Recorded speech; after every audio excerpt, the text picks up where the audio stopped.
Good afternoon all students. तो जैसा कि आप सभी जानते हैं, 8th क्लास साइंस में आपका चैप्टर चल रहा है जिसका नाम है क्रॉप प्रोडक्शन, यानी फसल का उत्पादन। तो हम क्वेश्चंस कर रहे थे। क्वेश्चंस के अंतर्गत हमने 6th क्वेश्चन तक कर लिए थे। आइए, तो शॉर्ट क्वेश्चंस जो चल रहे हैं आपके, उसका क्वेश्चन नंबर 7 पढ़ सकते हैं आप। देखो क्या लिखा हुआ है, what do you understand by harvesting. यानी हार्वेस्टिंग आप समझते हैं फसल की कटाई को कहते हैं। तो फसल की कटाई से आप क्या समझते हैं? तो देखो, the cutting of A crop, यानी किसी फसल को काटना, एक फसल को काटना, व्हेन मेच्योर्स, है ना, जब वो मेच्योर हो जाती है, यानी जब वो बड़ी हो जाती है, जब वो पक जाती है, ठीक है, इज कॉल्ड हार्वेस्टिंग। वो क्या कहलाती है, ठीक है ना, यानी जब एक फसल बड़ी हो जाती है, ठीक है ना, पक जाती है, तो उसे काटना ही क्या कहलाता है, हार्वेस्टिंग। ठीक है ना, बताओ कोई प्रॉब्लम हो तो। चलो फिर आगे चलते हैं। देखो, what why do crops need protection. जो फसल होती है, क्रॉप्स माने फसल, नीड माने ज़रूरत, है ना, प्रोटेक्शन माने रक्षा की। तो जो फसल होती है उसे रक्षा की यानी सुरक्षा की ज़रूरत क्यों होती है? तो आपको पता है, देखो, क्रॉप प्लांट्स, जो फसल के पौधे होते हैं, can be attacked and damaged by several organism. तो यानी देखो, कैन बी अटैक्ड माने उन पर हमला हो सकता है, एंड डैमेज्ड और उन्हें नष्ट किया जा सकता है, किसके द्वारा? सेवरल माने बहुत सारे, ऑर्गेनिज्म माने छोटे छोटे जीवों के द्वारा। ठीक है ना, यानी जो फसल के पौधे होते हैं वो छोटे छोटे जीवों के द्वारा नष्ट हो सकते हैं और उन पर हमला भी किया जा सकता है। सो क्रॉप्स नीड प्रोटेक्शन, इसलिए फसल को सुरक्षा की आवश्यकता होती है। ठीक है ना, इसलिए फसल की रक्षा करनी पड़ती है। समझ पा रहे होंगे। आइए फिर आगे देखते हैं। देखो, what do you understand by pests.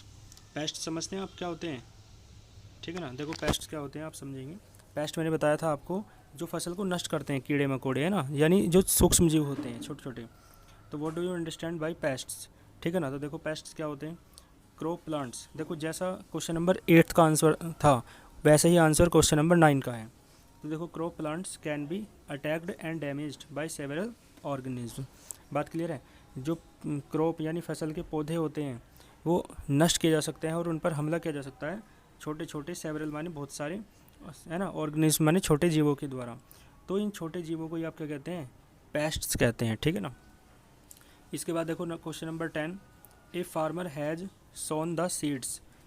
किसी किसान ने सोन द सीड्स माने बीज उगाए हैं, टू डीप, है ना, टू डीप का मतलब too deep and very close, and very close.